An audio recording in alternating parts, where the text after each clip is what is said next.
right, here we are in relaxed mode the day after the 35th edition of the Ironman World Championships, and we have top Aussie Luke McKenzie, who was runner-up yesterday. I think it's fair to say the race of your life. Oh, definitely, Steph. I mean, I couldn't have dreamed to have a better day, you know. Obviously, to lead the Hawaii Ironman for so long, it was a dream come true. You know, you've got the whole field bearing down on you, but it was such a great experience and so much fun, and to cross that finish line in second place, I mean, words couldn't describe it. I was just so stoked. I mean, we can look at the footage and, there was a big grin, I reckon, for the last, at least K, and a few fist pumps as you crossed that finishing line as well. Now, we actually caught up with you before the race, and I remember you saying, because last year you went out hard on the bike and you tried to make a move a little bit earlier than this year, I think, and you said you were going to be patient this year. Now, I'm not so sure if you know the definition of the word. Can you talk us through that bike ride? What was going through your head, especially with Starkovitz, being a fantastic cyclist and pretty much saying that he did want to go out there and claim that bike course record? Yeah. I felt like I actually was pretty patient. I mean, it probably didn't appear that I was, but, I got myself up to the front of that group early on the bike ride, and, I let Pete and Faris and a few of the other guys sort of dictate the pace, and I was very happy just to sit, sort of towards the front of that group so I was able to cover any moves, but, I was well underneath my, where I wanted to be power-wise, and I was very, just looking after myself, nutrition, hydration, and just, I was way more on top of it this year. I think when I was leading last year, a lot of those things went out the window, and I sort of, my hydration was terrible, and I just fell apart basically in the end. I went out way too hard, and this year I was able to actually ride the back half stronger than I did the first half. So, I mean, that's pretty rare here. Usually, because of the nature of the race and the guys sort of going pretty hard from the gate, you don't really see that. And so, I really didn't try and get across to Andrew Starkovitz, but I think, Sebastian and I got that break up and down Harvey, and we were sort of going to be in that no man's land. Andrew was up the road, the group was a few minutes back, and when we got back to Spencer Hill, which is quite a sort of definitive point on the course, I could just see him ahead, and I thought, just put in a little effort for the next few minutes and get across to him, and then we'll go from there. And I just felt good. The back end of the bike, I felt like I had a lot in reserve, and I think that's why I was able to run well. I got off the bike not feeling totally depleted, which is, it's hard, but, I felt good going onto the run, and I think, being more conservative at the start worked. And I think that's an important thing to look at, that, it's not necessarily a run that can let you down. It's not being strong enough on the bike to be able to give you that platform to run well. Is that fair to say? Yeah, I mean, I think the thing here is, if you're going to want to win it, you're going to have to be aggressive on the bike, but you're also going to have to be smart with the tactics of the way that you're going to approach the bike. And, obviously 2 years ago when I rode with Crowe and Marino and I came off in second place, I felt like yesterday's ride was a little bit more similar to that, whereas last year, I think having the confidence from 2011, I blew it by being over-aggressive too early. And, the experience that I took from last year combined with 2011 and finding that happy medium and, having the consistent running that I've had over the last 18 months, because I'm riding better again, I think there's nothing I needed to do in my run training that made me run any better. It was just the fact that, I'm riding back to where I need to be and coming off fresher, and I'm able to produce the run that I'm actually capable of. Yeah. And you mentioned Crowe in that group of guys. Now, he actually had a couple of words to you out on course. Can you let us know what he said, but also the effect that had on you, I guess, in the back end or the tail end of the marathon?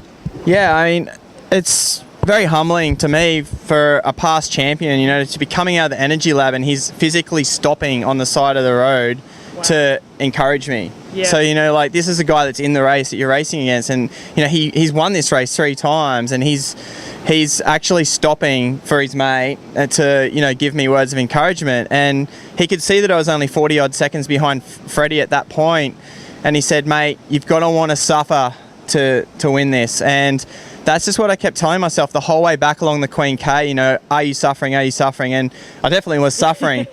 But it was just something that I mean, I'd gone through a low point for a couple of miles in and out of the energy lab, and, you know, that allowed Freddie to take the lead. And I think in the past, you know, when I'd been taken for a lead or whatever, I think it's just like, okay, you've been passed for the lead, just be content with this. But I felt like once I got going again, I was still fighting for it, you know. And I think, you know, when you've led a race for so long, and especially the Hawaii Ironman, you're just thinking, you know, like, you know, I could still win this. And that's what people were saying.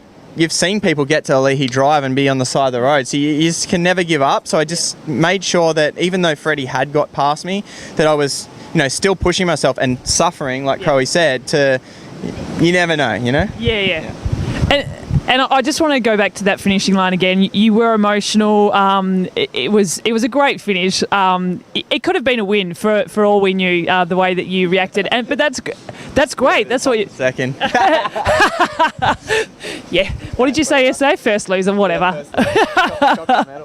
No, it's great. It's unreal. I love it. But, you know, you had your girlfriend down there. You had your parents down there. Your dad's been quite pivotal in your progression in the sport. And I actually bumped into him later on that day, and he was still a bit teary, I think. So how important is it for you to have people out there on course, you know, race day supporting you, but particularly at the end knowing that they're going to be there, and you know, you've got a few hugs to cash in on?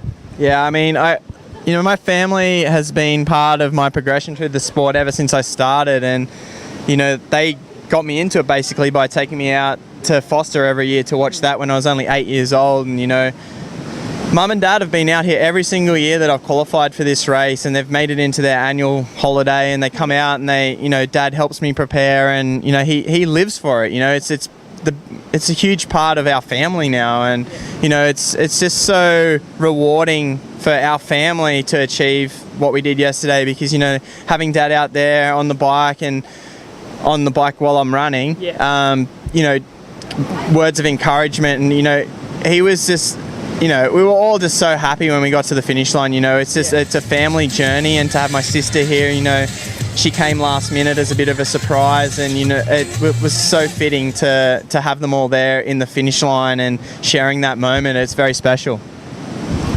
Unreal. Now, I just want to quickly talk about physically. We've got a bit of an some inside information that the thing that really got you to that finishing line fast was the lack of hair on the arms. Am I correct? It's the first time in my career I've ever shaved my arms. I went absolute to the max in the last few days to make sure I was aero as possible for this bike ride.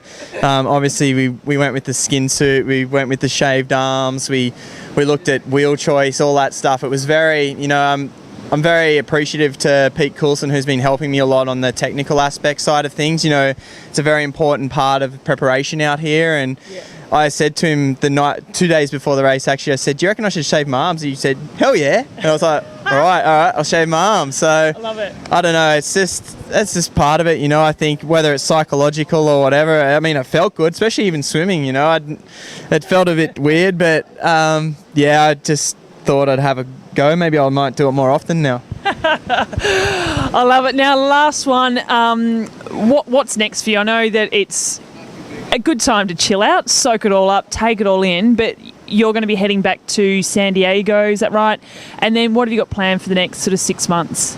Yeah, I mean, I'm looking forward to a bit of a break now. I think, you know, the initial plan was maybe to race Western Australia at the end of the year, but, you know, this obviously affords me the ability to sit back and, you know, plan a little bit better to come back here and, you know, ultimately try and win next year. And I think right now what the body needs is a bit of rest.